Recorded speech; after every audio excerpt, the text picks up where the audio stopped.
এই জীবনে তিনটি গুরুত্বপূর্ণ শব্দ আছে যা বোঝা আমাদের কাছে খুব গুরুত্বপূর্ণ, এবং এই তিনটি শব্দের নিজস্ব অর্থ আছে। প্রথম হলো সঙ্গবদ্ধতা, অর্থাৎ একসাথে মিলে কাজ করতে হবে, একসাথে মিলে পরিশ্রম করতে হবে, সামনে এগোতে হবে। এরকম করতে পারলে আপনার শক্তি বৃদ্ধি পাবে, আপনার ক্ষমতা বৃদ্ধি পাবে, আপনি এগোতে পারবেন এবং অনেক দূরে যেতে পারবেন। দ্বিতীয় হলো আত্মবিশ্বাস। হেরে যাওয়া বস্তুও আবার জিতে নিতে পারবেন। যদি আপনার নিজের আত্মবিশ্বাস থাকে তাহলে আপনি কখনো পরাজিত হবেন না। এবং তৃতীয় হলো অহংকার। জয়লাভ করার পরেও কিন্তু এটা আপনাকে পরাজিত করতে পারে। সেই জন্য জীবনে সঙ্গবদ্ধ হন, আত্মবিশ্বাস রাখুন, কিন্তু কখনোই অহংকার করবেন না। এই অহংকার আপনার থেকে সব কিছু কেড়ে নিতে পারে। এই অহংকারের জন্যই মথুরাপতি কংস নিজের পতনের দিকে অগ্রসর হয়েছিলেন। এই অহংকারকে ত্যাগ করুন আর আমার সাথে ভালোবেসে বলুন, রাধা রাধা। আমরা যখনই কোনো গাছের চারা রোপণ করি তখন সবার আগে পরীক্ষা করে দেখি যে যেখানে আমরা চারা রোপণ করতে চলেছি সেখানকার মাটি আদৌ উর্বর কিনা, সেই মাটি সেই চারাকে বাড়তে সাহায্য করবে কিনা। যখন একটা চারা রোপণের আগে আমরা এত কিছু ভাবতে পারি, তাহলে কাউকে বিশ্বাস করার আগে আমরা কেন ভাবি না? জীবনে কখনো এই বিশ্বাসরূপী চারা কোথাও রোপণ করার আগে বোঝার চেষ্টা করুন যে যার ওপর আপনি বিশ্বাস করতে চলেছেন সে কি আদৌ আপনার বিশ্বাসের যোগ্য কি না। ভেবে দেখুন সেই ব্যক্তি ভবিষ্যতে গিয়ে আপনার বিশ্বাস ভাঙতে পারে কি না। এটাও ভেবে দেখুন যে যাকে আপনি বিশ্বাস করতে চলেছেন তাকে আপনি বিশ্বাস করলে নিজের জীবনের উদ্দেশ্যে আপনি অগ্রসর হতে পারবেন কি না। আর তার জন্য প্রয়োজন সঠিক সিদ্ধান্ত, পরখ করা, কোনটা উচিত কোনটা অনুচিত সেটা বোঝা। আর তাতে কিন্তু আপনি সন্দেহবাতিক হবেন না, তাতে আপনি আরো নিপুণ হয়ে উঠবেন। তাই যদি আপনি নিপুণ হয়ে উঠতে চান তাহলে বোঝার চেষ্টা করুন, পরখ করে দেখুন, কোনটা উচিত কোনটা অনুচিত বুঝুন। আর বিশ্বাস তখনই করুন যখন আপনি 100% নিশ্চিত হবেন যে সে বিশ্বাসের যোগ্য। আসুন আমার সাথে ভালোবেসে বলুন, রাধা রাধা। এই সংসারে সব থেকে বেশি কঠিন কাজ কোনটা? কেউ বলবেন যুদ্ধ করা, কেউ বলবেন ধন অর্জন করা, আবার কেউ বলবেন জ্ঞান অর্জন করা সব থেকে বেশি কঠিন। এবার প্রত্যেক ব্যক্তির নিজস্ব অভিজ্ঞতা আছে আর সেই অনুসারে তার নিজস্ব একটা উত্তর আছে। সাধারণভাবে দেখতে গেলে এই সংসারে সব থেকে কঠিন হলো তপস্যা করা, অর্থাৎ সব কিছু ত্যাগ করে তপস্যায় নিজেকে বিলীন করে দেওয়া। এবার এর থেকে বেশি কঠিন এই সংসারে আর কি বা হতে পারে? এই সংসারে, এই সমাজে, নিজের পরিবারের মধ্যে থেকেও ধৈর্য ধরে সামনে অগ্রসর হওয়া, এটা হলো সব থেকে কঠিন কাজ। কারণ যখন আপনি তপস্যা করেন তখন সেখানে আপনার ধৈর্য ভাঙার মতো কেউ থাকেন না, না কোনো বন্ধু, না কোনো আত্মীয়, না কোনো শত্রু, কেউ না। কিন্তু যখন আপনি এই সমাজে, এই পরিবারে থাকেন, কোনো না কোনো ব্যক্তি এসে আপনার ধৈর্যের বাঁধ ভেঙে দেওয়ার ক্ষমতা রাখেন। তারা আপনার ধৈর্যের বাঁধ ভেঙে দেয়, আর কখনো কখনো তারা অনিচ্ছাকৃতভাবেই সেটা করে থাকেন। কারণ তাদের মানসিকতা আপনার থেকে আলাদা, তাদের কর্ম আপনার থেকে আলাদা, তাদের দৃষ্টিভঙ্গি আপনার থেকে আলাদা, জীবন যাপন আপনার থেকে আলাদা। সেক্ষেত্রে আপনি ধৈর্যচ্যুত হন, প্রসন্নতা আপনার থেকে ছিনিয়ে নেওয়া হয়। সেই জন্য এই সংসারে, এই পরিবারের থেকেও ধৈর্য ধরে সামনে অগ্রসর হওয়া কোনো পর্বতের শিখরে গিয়ে তপস্যা করার থেকেও অনেক বেশি কঠিন। আর যে ব্যক্তি এই সমাজেই, এই পরিবারে, সেই সকল মানুষের মধ্যে থেকে গিয়েও ধৈর্য ধরে অগ্রসর হতে থাকেন, যারা এই কাজটা শিখে নিতে পারেন, তারাই কিন্তু জীবনে আনন্দ লাভ করতে পারেন। এই ধৈর্যই শেষে আপনার জীবনে প্রসন্নতা বহন করে আনবে। তাই ধৈর্য ধরে জীবনের পথে অগ্রসর হন আর আমার সাথে ভালোবেসে বলুন, রাধা রাধা। পাশা নামক এই খেলাটি আপনারা নিশ্চয়ই খেলেছেন, না খেলে থাকলে দেখেছেন, আর যদি দেখেও না থাকেন তাহলে নিশ্চিত রূপে শুনেছেন। মহাভারতের এই মহাযুদ্ধ কোথাও না কোথাও এই পাশা নামক খেলার কারণে হয়েছিল। পাশার এই বিচিত্র খেলা, দান, এইসবের কারণে কেউ নিজের মাথায় রাজ মুকুট পরিধান করেছিলেন, আবার সেখানেই পরাজিত হওয়ার জন্য কাউকে বনবাসও ভোগ করতে হয়েছিল। কিন্তু এই খেলা সমাপ্ত হওয়ার পরে সমস্ত ঘুঁটি আর এই পাশার ছক একই পুটলিতে স্থান পেল। এটাই হলো আমাদের জীবন। এই সংসারে আমরা জয় পরাজয়ের বিষয়ে এতটাই ভাবি, এত চিন্তা করি যে এই জীবনের খেলার আনন্দটাই উপভোগ করতে পারি না। আর অবশেষে কি হয়? কেউ জয়ী হন, কেউ পরাজিত হন, কিন্তু দুজনেই একই স্থানে পৌঁছে যান। প্রত্যেক ব্যক্তি মৃত্যুর পরে একটি নির্দিষ্ট স্থানেই পৌঁছতে বাধ্য, কিন্তু ততক্ষণ এই জীবন, এই খেলা, তার আনন্দ উপভোগ করুন। এই সংসারে সেই ব্যক্তি শ্রেষ্ঠ স্থানে পৌঁছতে পেরেছেন যিনি এই সংসারকে প্রকাশ প্রদান করেছেন, যিনি কখনো জয় পরাজয় এই বিষয়ে ভাবেননি, শুধু এই জীবনের খেলার আনন্দ উপভোগ করেছেন। এটাই আপনিও করুন আর আমার সাথে ভালোবেসে বলুন, রাধা রাধা। রাধা কখনো কখনো আমার জন্য বড়ই সুগন্ধি আতর নিয়ে আসে, পারিজাত ফুলের মালা নিয়ে আসে আমার প্রসাধন করবে বলে, এবং আমার সব থেকে বেশি প্রিয় মাখন নিজে হাতে বানিয়ে আনে আমাকে নিজে হাতে খাইয়ে দেবে বলে, সবকিছু আমাকে প্রসন্ন করবে বলে। কিন্তু আপনি কখনো ভেবেছেন যে এই আতর কিভাবে বানানো হয়? সহস্র ফুলের পাপড়ি একসাথে পিষে নিতে হয়, তারপরে তার থেকে যে রস নিঃসৃত হয় সেই রস দ্বারাই আতর তৈরি হয়। অনেক সংখ্যক ফুলকে অসীম যন্ত্রণা ভোগ করতে হয়, তবে তারা আমার প্রসাধন সামগ্রী হয়ে উঠতে পারে। দুধ থেকে মাখন তৈরি করার জন্য কতটা পরিমাণ মন্থন সহ্য করতে হয় সেটা আপনি জানেন। ঠিক সেই রকমই হলো আমাদের জীবনও। বিপদও আসে, কঠিন পরিস্থিতিও আসে, এর সম্মুখীন হতে শিখুন। মনে রাখবেন, আপনি হলেন সেই দুধ যাকে মন্থন সহ্য করতে হবে মাখন হয়ে ওঠার জন্য। মনে রাখবেন, আপনি হলেন সেই ফুলের মতন যাদের পিষ্ট হতে হবে সুগন্ধি আতর হয়ে ওঠার জন্য, যাকে এই সংসার পছন্দ করে। কখনো কখনো জীবনে আপনার সাথে খারাপ শুধুমাত্র এই কারণে ঘটে যাতে আপনার শ্রেষ্ঠ রূপ এই সংসারের সামনে আসতে পারে। শুধুমাত্র কঠিন পরিস্থিতি এবং বিপদকে একটা সুযোগ হিসেবে দেখার চেষ্টা করুন। আপনার জন্য এই সংসার বদলে যাবে, সংসারকে দেখার দৃষ্টিভঙ্গি পাল্টে যাবে, আপনার ভাগ্য পাল্টে যাবে, আর এই মন প্রসন্ন হয়ে বলবে, রাধা রাধা। প্রত্যেক মানুষ নিজের জীবনে দুঃখ অনুভব করেন। প্রত্যেকের দুঃখ আলাদা হতে পারে। কারোর মনে এই দুঃখ থাকে যে সে তার বাবা মায়ের সব ইচ্ছে পূরণ করতে পারেননি। কেউ এটা ভেবে দুঃখ পান যে সে চিরকাল সদাচার করেছেন, সৎকর্ম করেছেন, কিন্তু তাও তাকে দুরাচারী বলে মনে করা হয়।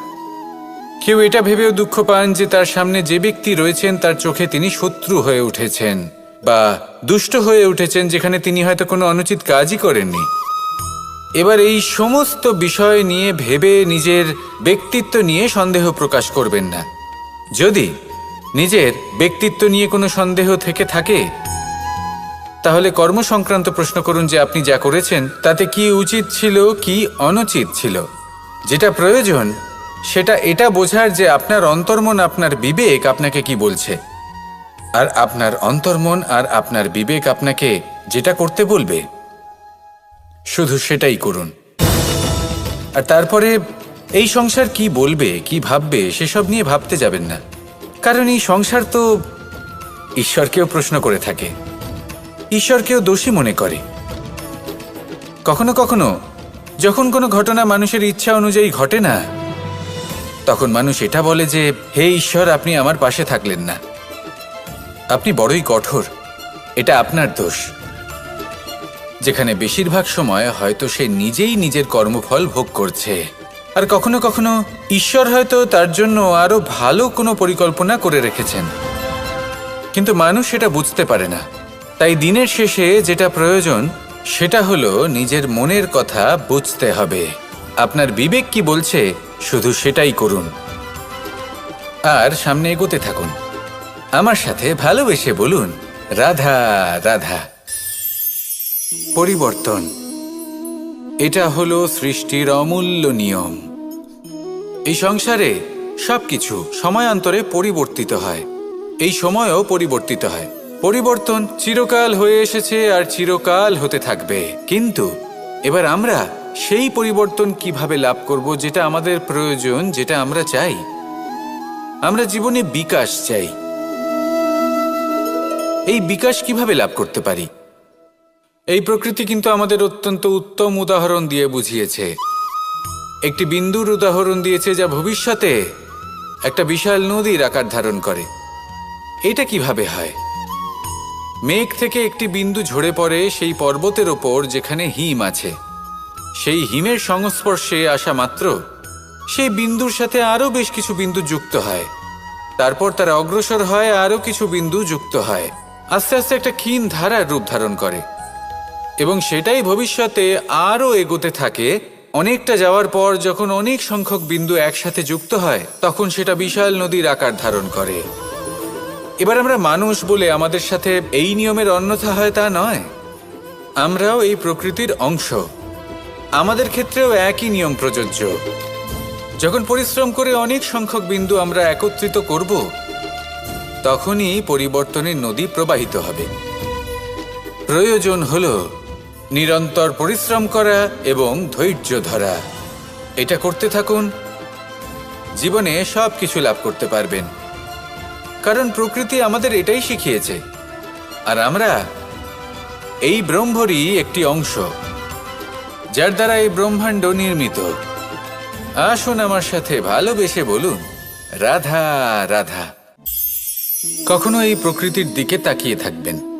এই প্রকৃতি অনেক ধরনের শিক্ষা দেয়। কোনো একটা গাছকে দেখুন কিভাবে সে মাটি থেকে জল শুষে নেয়। সে ঝড় হোক বা হোক কড়া রোদ সব সহ্য করে এবং অবশেষে সে ফল ধারণ করে। আর সেই ফল উৎপন্ন করার পরে সে ফল কিন্তু সে নিজে গ্রহণ করে না, এই সংসারকে প্রদান করে, যাতে পশু পাখি মানুষ তারা এই ফল গ্রহণ করে শক্তিশালী হয়ে উঠতে পারে, সুস্থ থাকতে পারে। সেভাবেই নদী, সরোবর এরা নিজেরাও কিন্তু নিজেদের জল গ্রহণ করে না, মাটিকে প্রদান করে, পশু পাখিকে প্রদান করে। সূর্য নিজেও নিজের জন্য প্রজ্বলিত হয় না, সে প্রকাশ ছড়িয়ে দিতে চায় আমাদের সবার কাছে, সে আলো পৌঁছে দিতে চায়। এই প্রত্যেকের কর্মে পরমার্থ নিহিত আছে, আর সেই জন্যই এদের সকলকে পুজো করা হয়।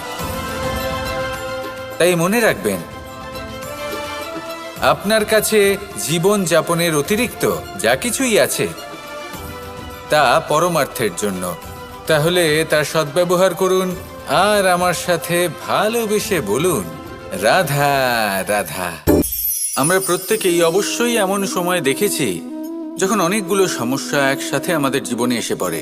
সমস্যা আমাদের প্রত্যেকের জীবনেই থাকে। আমরা তার সমাধান খুঁজতে চেষ্টা করি, কখনো সমাধান খুঁজে পাই, আবার কখনো যতই চেষ্টা করি না কেন কোনো সমাধান খুঁজেই পাই না। আর যখন এটা হয় তখন মানুষ অত্যন্ত বিচলিত হয়ে পড়েন। নিজের আত্মীয় স্বজন, নিজের বন্ধু বা সংসার এদের ওপরে এই দোষ চাপিয়ে দেন যে এদের জন্যই এই সমস্যা এসেছে। এবার যদি আমি আপনাকে কোনো পরামর্শ দিই তাহলে এটাই বলবো যে দৃষ্টিভঙ্গি পাল্টে দেখুন। এই দৃষ্টিভঙ্গি দিয়ে দেখুন যে এই সংসারে যে সমস্যাই আসুক না কেন তার জন্য কেউ দোষী নয়, না আপনি না অন্য কেউ। এই পুরো খেলাটাই আপনার মানসিকতা, আপনার দৃষ্টিভঙ্গির, আপনার মনের। কিভাবে বোঝাচ্ছি? যখন আমাদের মন শক্ত থাকে তখন কঠিন থেকে কঠিনতর পরিস্থিতিও আমাদের জীবনে খুব বেশি হলে প্রতিস্পর্ধা হয়ে থেকে যায়। সেখানে যদি আমাদের মন দুর্বল থাকে, তখন অল্প কঠিন পরিস্থিতিও আমাদের কাছে খুব বড় সমস্যা হয়ে যায়, তাই না? একটা শক্ত মন কঠিন পরিস্থিতিকে প্রতিস্পর্ধা হিসেবে দেখে আর তার মধ্যেও একটা সুযোগ খুঁজে নেয়। আমাদের শুধু এটাই করতে হবে। এই সংসারে অন্য কাউকে দোষী মনে করলে আপনার সমস্যা দূর হয়ে যাবে না। সেই জন্য এই সংসারকে দোষ দেওয়ার বদলে এই সমস্যার মূলে চলে যান, সেটাকে বুঝুন, নিজের এই মনকে শক্ত করে তুলুন। যদি আপনার মন শক্তিশালী হয়, তাহলে এই সংসারে অনেক বড় বড় কঠিন থেকে কঠিনতর পরিস্থিতিও যদি আসে, আপনার জীবনে যতই বড় বড় সমস্যা আসুক না কেন, আপনার লক্ষ্য লাভে বাধা দিতে পারবে না। আসুন আমার সাথে ভালোবেসে বলুন, রাধা রাধা। আমরা সবাই পাথর দেখেছি, পর্বতও দেখেছি, শুকনো পাতাও দেখেছি, শ্যামল বনানীও দেখেছি। কখনো ভেবেছেন পাথরের অস্তিত্ব কিন্তু ততক্ষণ পর্যন্ত যতক্ষণ সে পর্বতের গায়ে আটকে থাকে। যখন সেই পর্বত থেকে সেই পাথর ভিন্ন হয়ে যায় ও নিজের অস্তিত্ব হারিয়ে ফেলে। আস্তে আস্তে কখনো পাথর কেটে বা কখনো পিষ্ট হয়ে সেই পাথর আস্তে আস্তে মাটিতে পরিণত হয় এবং পূর্ণরূপে নিজের অস্তিত্ব হারিয়ে ফেলে। এটাই পাতার সাথেও হয়।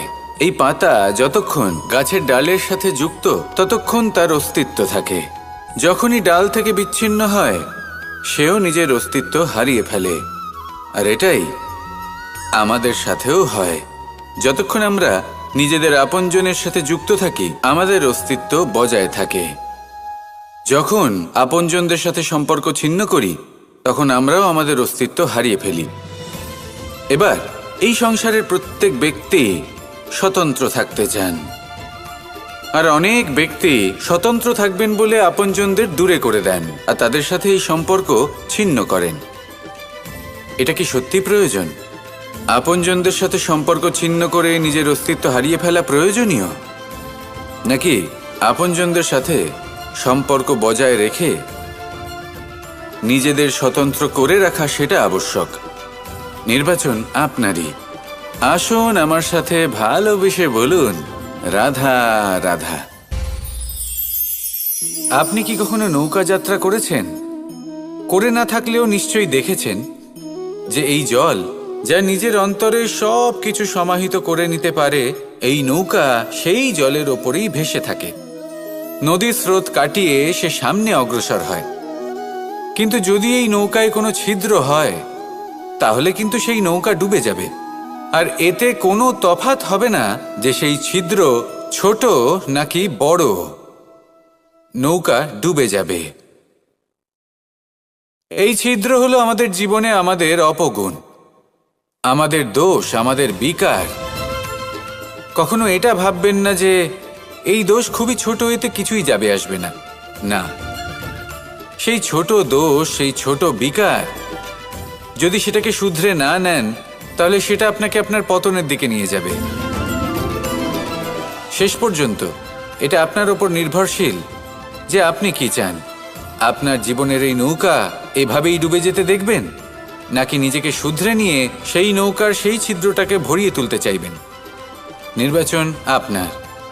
আসুন আমার সাথে ভালোবেসে বলুন, রাধা রাধা। জল, জলই পৃথিবীতে বেঁচে থাকার জন্য আবশ্যক তো বটেই, কিন্তু এই জল আমাদের একটা অত্যন্ত গুরুত্বপূর্ণ শিক্ষা প্রদান করে। কখনো এই জলকে দেখেছেন? যে পরিস্থিতিতেই এই জল প্রবাহিত হোক না কেন, এর উপর যা কিছুই প্রভাব থাকুক না কেন, এর পথে যতই বাধা আসুক না কেন, তার মধ্যে থেকে ও নিজের পথ ঠিক বের করে নেয়, কিন্তু নিজের প্রবাহ থামতে দেয় না, ক্রমাগত অগ্রসর হতে থাকে।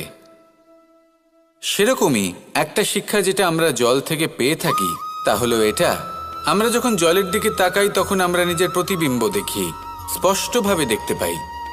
কিন্তু তখনই দেখতে পাই যখন এই জল শান্ত থাকে, স্থির থাকে।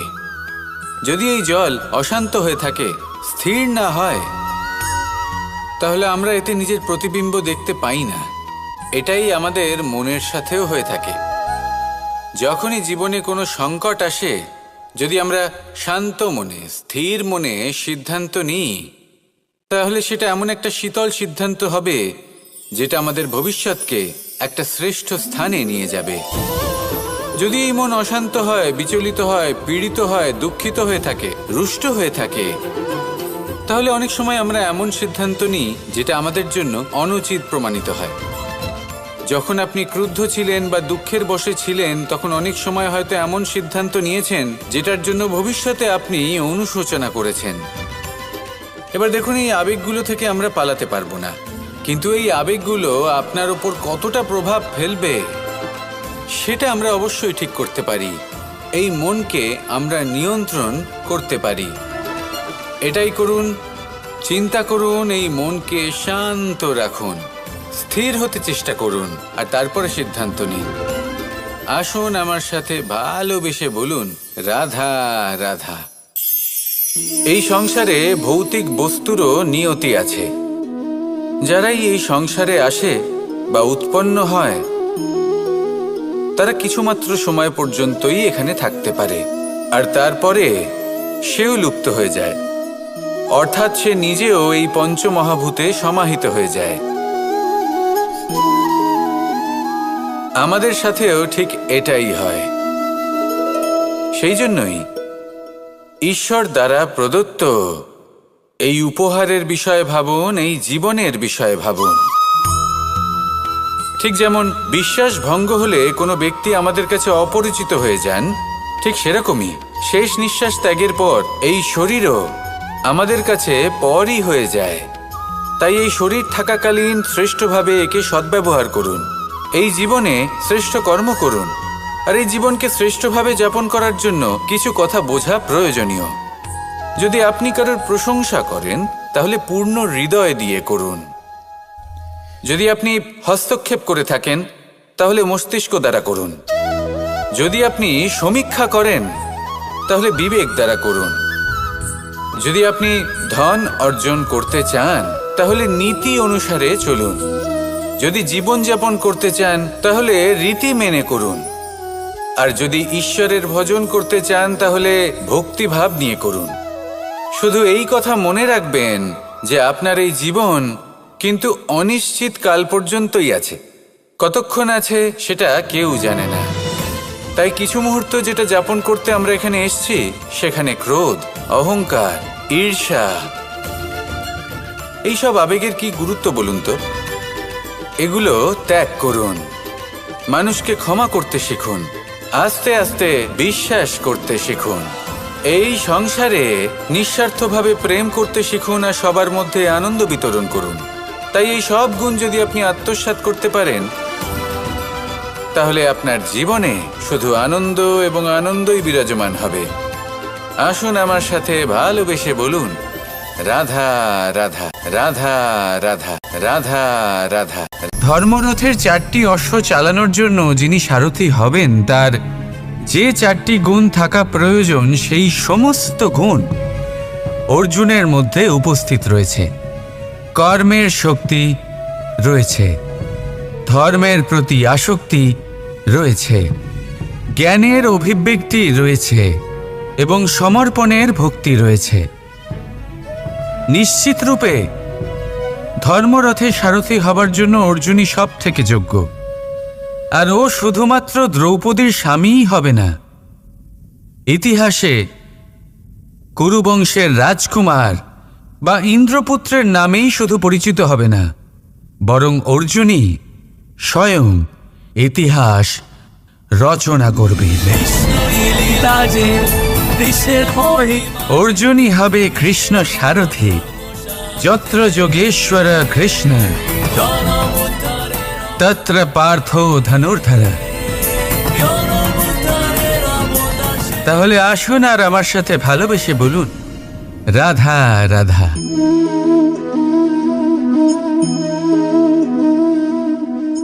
আপনার কি মনে হয় আমি কি করছি? আপনি বলবেন আমি প্রদীপ জ্বালাচ্ছি। সঠিক। কিন্তু প্রশ্ন হচ্ছে যে আমি কি আপনাকে বলেছি যে একে প্রদীপ বলা হয়?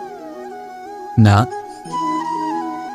এই প্রদীপ কি নিজেই নিজের পরিচয় আপনাকে দিয়েছে? না। তাহলে আপনি কি করে জানলেন যে একে প্রদীপ বলা হয়? উত্তর হচ্ছে প্রকাশ। যে স্বয়ং জ্বলে অন্ধকারের মধ্যে সংসারকে পথ দেখায়, সেটাই প্রদীপ। যা নিরাশার মাঝে আশার আলো প্রদর্শন করে, সেটাই প্রদীপ। অপর দিকে আছে সাপ, যাকে না দেখেও তার ফনার আওয়াজ শুনেই লোকে ভয় পেয়ে যায়। তার মানে ব্যক্তির পরিচয় তার কর্মের দ্বারা পাওয়া যায়। তাই আপনার এটা বলার প্রয়োজন নেই যে আপনার পরিচয় কি। এটা আপনার কর্মই নিশ্চিত করবে যে লোকে আপনাকে প্রদীপ ভেবে ভালোবাসবে নাকি সাপ ভেবে ভীত হয়ে থাকে। রাধা রাধা। সময় কত বিচিত্র হয়।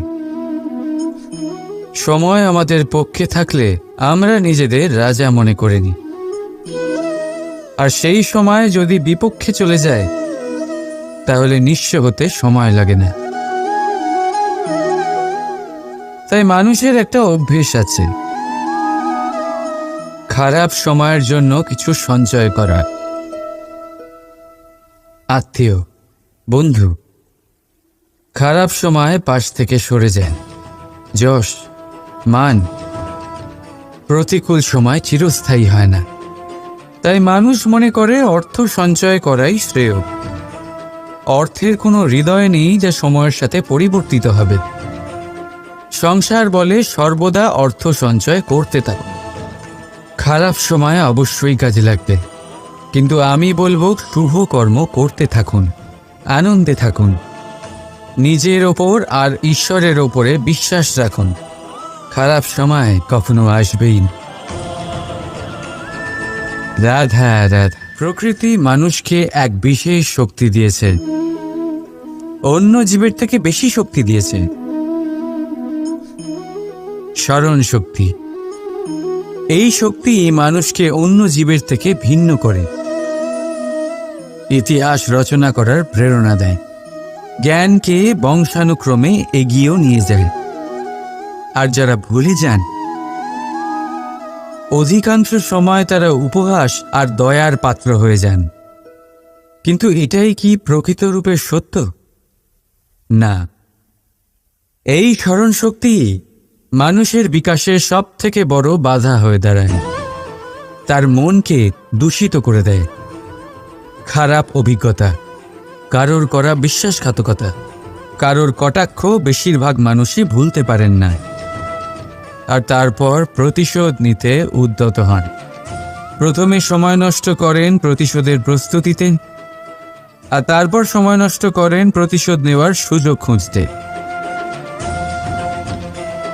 যদি সন্তুষ্টি পেতে চান, যদি জীবনে আনন্দ পেতে চান, তাহলে স্মরণ শক্তির সদ্ব্যবহার করুন।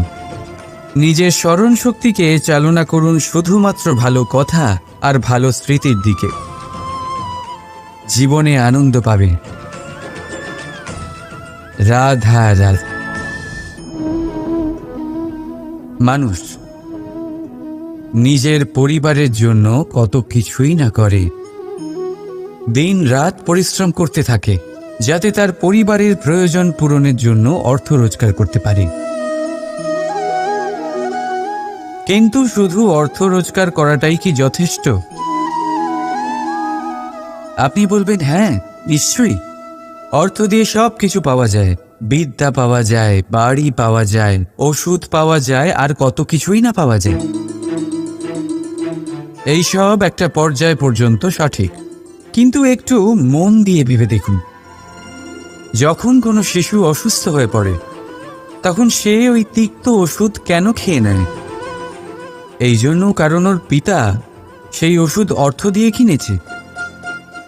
না, বরং এই জন্য কারণ তার পিতা যে তার সামনে দাঁড়িয়ে, তার ওপরে তার বিশ্বাস আছে, বিশ্বাস আছে যে উনি তার কিচ্ছু হতে দেবেন না। এই বিশ্বাস, এই সংস্কার, এই শিক্ষা কখনো অর্থ দিয়ে পাওয়া যায় না। এইটা পাওয়া যায় সেই সময় থেকে যা মাতা পিতা তাদের সন্তানের সাথে কাটিয়েছেন। তাই জীবনে অর্থ অবশ্যই উপার্জন করুন, কিন্তু নিজের পরিবারকেও সময় দিন, আনন্দ পাবে। রাধা রাধা। কখনো কোনো পাখিকে দেখেছেন? যখন তারা ডিম পাড়তে প্রস্তুত হয় তখন তারা সবচেয়ে আগে একটা স্থান খোঁজে, একটা স্থান যা বর্ষা, রৌদ্র আর শত্রুর থেকে সুরক্ষিত হয়। তারপর তারা বাসা তৈরি করে, তারপরেই ডিম পাড়ে। আর তারপর যখন সেই ডিম ফুটে তার সন্তানদের জন্ম হয়, সে তাদের খাবার খাওয়ায়, তাদের রক্ষণাবেক্ষণ করে। কিন্তু যখন তাদের ডানা গজায়, তখন না সে তাদের খাবার দেয় আর না তাদের বাসা বানাতে শেখায়। শুধুমাত্র তাদের উড়তে শেখায় সে। তারপর সেই বাচ্চারা আকাশে উড়তে শিখে নিজেরাই নিজেদের খাবার জোগাড় করতে শিখে যায়, নিজেরাই নিজেদের বাসা বানাতে শিখে যায়।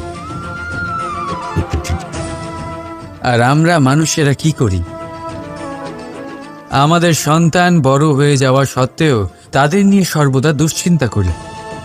তার জন্য আমরা গৃহ নির্মাণের চেষ্টা করি। নিজের সন্তানকে আরও শক্তিশালী করে গড়ে তোলার বদলে তাকে আমরা দুর্বল করে দিই। জীবনে সেটাই করুন যা একটা পাখি করে। নিজের সন্তানকে আকাশে ওড়ার শিক্ষা দিন, সংস্কার দিন, আর একটা নির্দিষ্ট সময়ের পরে তাকে নিজের আকাশ নির্ধারণ করতে মুক্ত করে দিন। রাধা রাধা। সাগরে সেতু বাঁধার গল্প তো আপনারা নিশ্চয়ই শুনে থাকবেন। রামচন্দ্রের সেনাকে 100 যোজন সমুদ্র অতিক্রম করে লঙ্কায় আক্রমণ করতে হতো। সেতুকার নল আর নীল সেতু বাঁধার উপায় বের করল, কিন্তু প্রশ্ন ছিল সেতু বাঁধা কি করে হবে? সমুদ্র অত্যন্ত গভীর। কত পাথর দেওয়া হলে এই বিশাল সমুদ্র অতিক্রম করা সম্ভব হবে? তখন এক উপায় নির্ধারিত হলো। পাথরের ওপর লেখা হলো রামের নাম। আর যখন সেই পাথরগুলোকে সাগরে ফেলা হলো, সেগুলো ভাসতে লাগলো। এবারে কেউ বলবেন এটা রামচন্দ্রের নামের মহিমা, কেউ বলবেন এটা নারায়ণের কোনো জাদু। কিন্তু না, এটা রামচন্দ্রের সেই গুণ, ওনার ব্যক্তিত্বের সেই মহান দিক যা ওনার প্রতিনিধিত্ব করেছে। তাই সেই পাথরও সাগরে ভেসে ওঠে।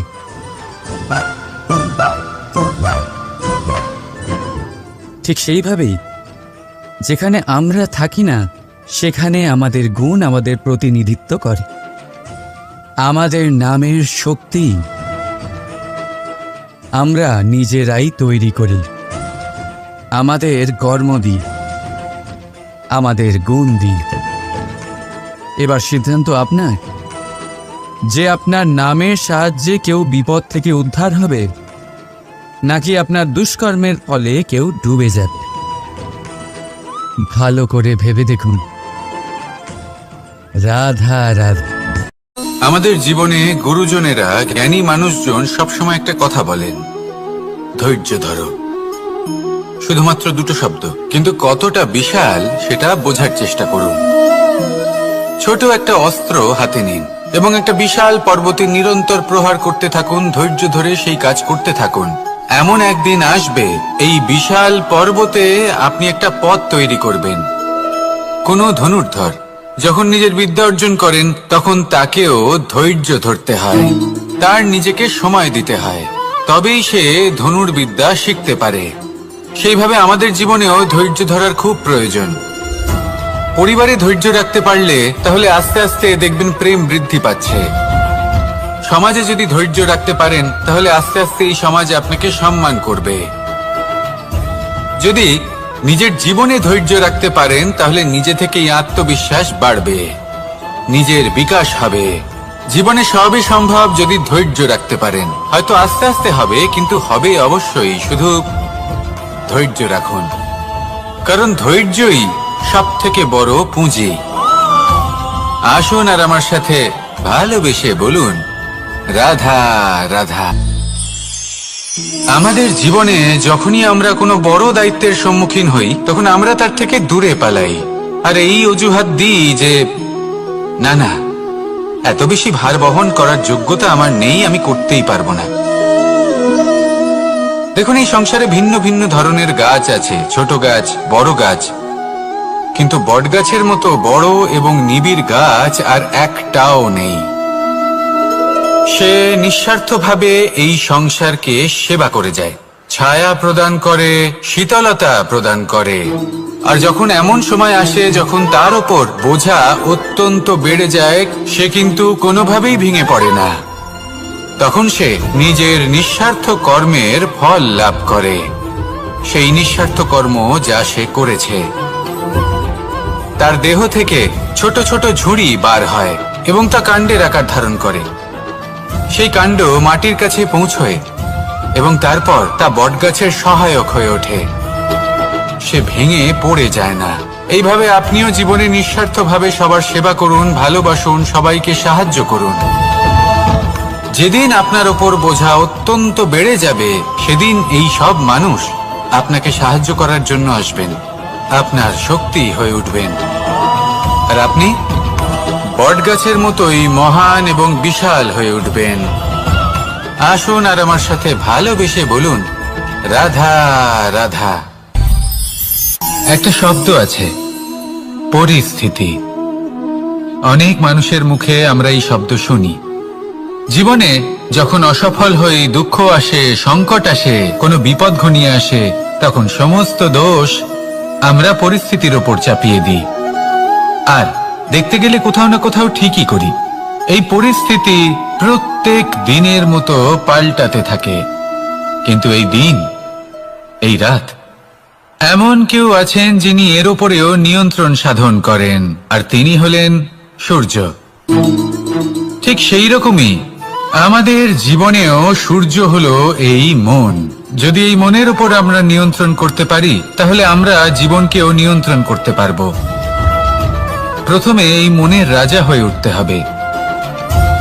তাই মনে রাখবেন, যদি মন দুর্বল হয়, তাহলে পরিস্থিতি আমাদের সমস্যা বলে মনে হবে। এই মন যদি স্থির হয়, পরিস্থিতি প্রতিস্পর্ধা বলে মনে হবে। আর এই মন যদি শক্তিশালী হয়ে ওঠে, তাহলে যে কোনো পরিস্থিতি আপনার কাছে একটা সুযোগ মাত্র, এমন এক সুযোগ যাতে অগ্রসর হয়ে আপনি মহান হয়ে উঠতে পারেন। এই মনের শক্তির বৃদ্ধি ঘটান, মহান হয়ে উঠুন, আর আমার সাথে ভালোবেসে বলুন, রাধা রাধা। খুব সুন্দর একটা কাহিনী আছে। একবার এক ব্যক্তি নিজের অসফলতার জন্য ত্রস্ত হয়ে সময় দেবতার তপস্যা করতে বসলেন। উনি তপস্যা করলেন এবং সময় দেবতা প্রসন্ন হলেন, মানুষের রূপ ধারণ করে ওনার সামনে প্রকট হলেন।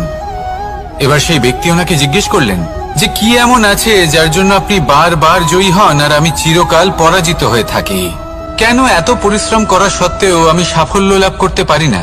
তখন সময় দেবতা উত্তর দিলেন যে দিন হোক বা রাত, ঝড় হোক বা ভূমিকম্প, রোদ হোক বা বৃষ্টি হোক, সময়ের সূত্রপাত হোক বা প্রলয়, আমি থামি না, আমি চলতেই থাকি। আর সেই জন্য যিনি থেমে যান তিনি পরাজিত হন আর আমি জয়ী হই। এটাই আমাদের শিখতে হবে। জীবনে সবসময় চলতে থাকুন, কখনো থামবেন না। হ্যাঁ, কিছুক্ষণের জন্য বিরতি নিতে পারেন, বিশ্রাম করার জন্য, নিজেকে আরো সশক্ত করে তোলার জন্য, কিন্তু থেমে যাবেন না। নিরন্তর কর্ম করতে থাকুন, পরিশ্রম করতে থাকুন, তবেই এই সংসার আপনাকে মনে রাখবে। আসুন আমার সাথে ভালোবেসে বলুন, রাধা রাধা।